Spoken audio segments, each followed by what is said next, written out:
Hello, everyone, and welcome back to another episode of 1998 Represent.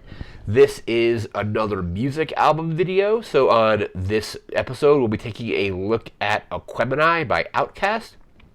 I think I'm pronouncing that correctly, or if you're Siri or Alexa, you are pronouncing it Aquemini. So, I asked Siri to play this album, I want to say like earlier in the week, and it pronounced it as Aquemini. I think Alexa pronounced it the exact same way. I was just looking over there to make sure Alexa wasn't actually getting turned on by that, or activated, I should say. But yeah, Aquemini by Outkast. Let me bring up my notes here.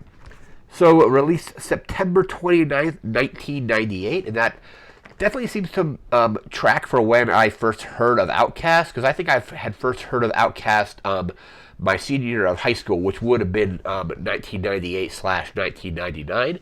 And I had I don't want to call it a home economics class because it was more just about cooking stuff. It was, I don't even know what the class was called. It was just basically like cook stuff, I guess is what it was. Because a few years earlier, I had an actual home economics class when I was like in sixth grade, which was cooking and like learning how to sew stuff and things like that. Like sewing skills I haven't really actually had to use since then.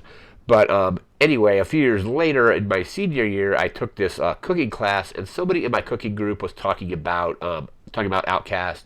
They were talking about going to an Outkast concert like that weekend or something like that. So if they were touring to support this album, that would have probably been the tour for this album. And this is heralded as one of the greatest hip-hop albums of all time. I was looking at a list of rankings, and I think in best albums of 1998, I think it was a Pitchfork article, and it had this album at number 1 and the Miseducation of Lauryn Hill at number 2 as I think it was like the 50 best albums of 1998. So this one was at number 1 in their rankings.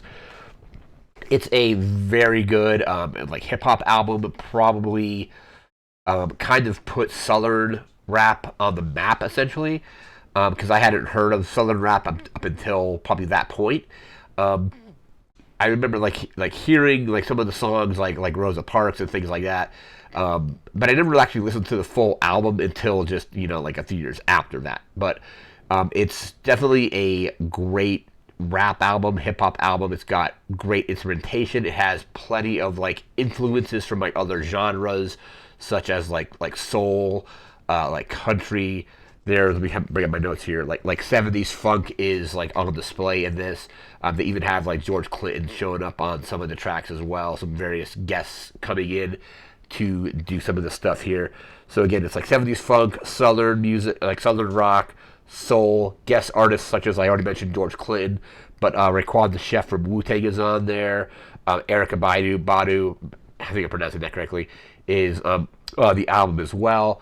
And in my research for this video, it came up the name Aquemini is a hybrid or combination of Aquarius and Gemini. So the astrological signs of Big Boy is Aquarius, and Andre 3000 is Gemini. So they basically just took those two astrological signs, mashed them together, and came up with Aquemini, which is just a really cool name.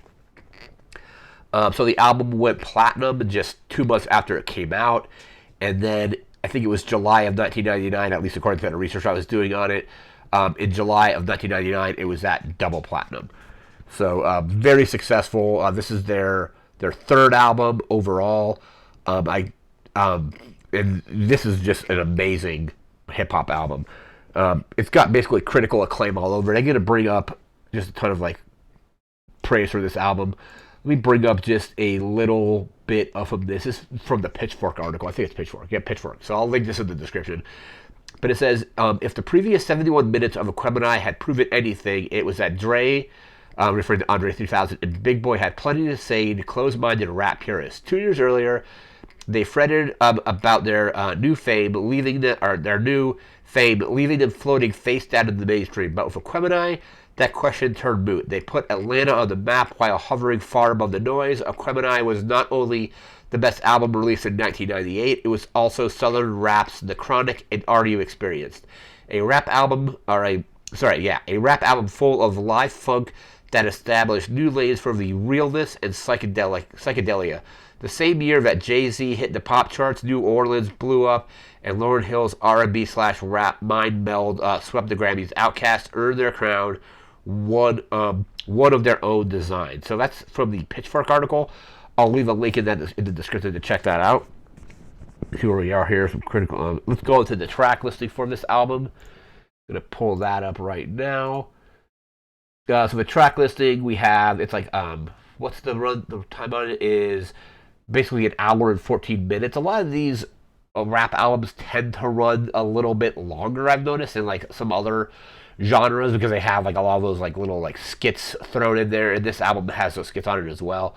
But it's definitely an hour and 14 minutes of just pure great rap slash hip hop. So track one is just Hold On, Be Strong. Track two is Return of the G. That's an amazing song. It's like Return of the Gangsta kind of thing. Track three is Rosa Parks. Track four is Skew It on the Barbie. Raekwon's on that one. That's another great track because they talk about cats keeping it jumping like kangaroos. Track five is Aquemini. Track 6 is Synthesizer. That features George Clinton. Track 7 is Slump. Track 8 is West Savannah. Track 9 is The Art of the Storyteller Part 1. Track 10 is The Art of the Storyteller Part 2.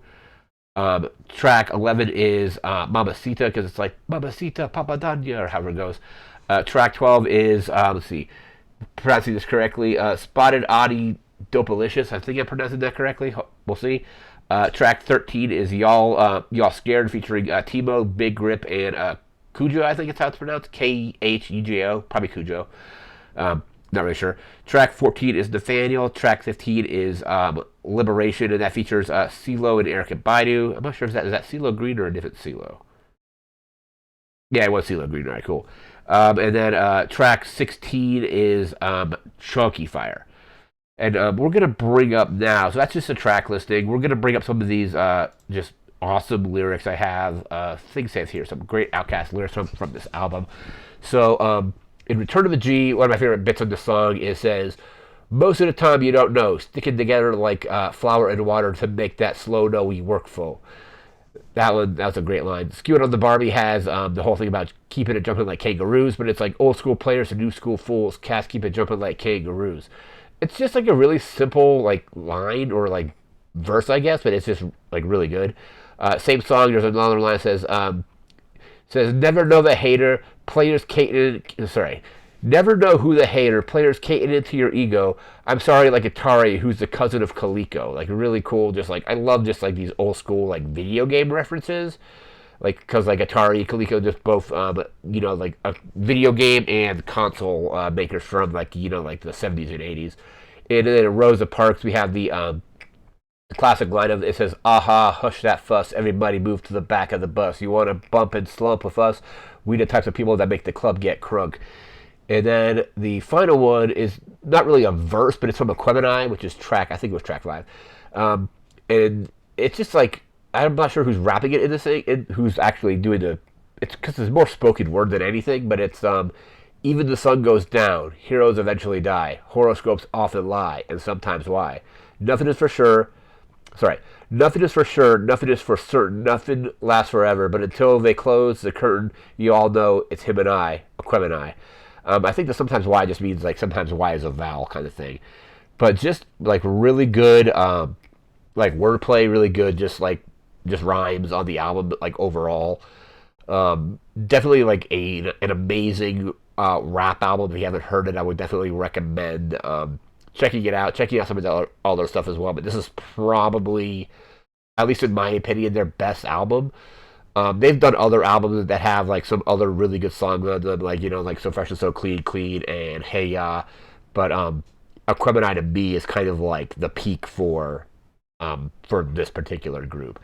And like I said in earlier videos about some of the other rap and hip hop that was coming out in 1998, 1998 was just really on point for just amazing rap music. So we had, Beastie Boys that year putting out Hello Nasty. We had Lauryn Hill putting out the Miseducation of Lauryn Hill. DMX put out 2 albums that year, which with It's Dark and Hell is Hot and Blood on My Blood. Jay-Z putting out one of his albums as well. And then, of course, Outkast putting out Aquemini. Just amazing. One of the probably better years for the genre, in my opinion, at least like in somewhat recently. But yeah, just like really solid albums, like basically across the board for the genre of rap and hip hop. But um, check out, yeah, definitely go and check out this album. And I think that's going to do it for this video. We'll be back again pretty soon. I think we're probably going to do either a movie or like a TV show kind of thing for the next video. Probably a video game episode after that one. Um, but again, that's going to do it for now. So remember to like, comment, share, and subscribe. We'll see you next time. Take care. Have a good one. Thanks again for watching.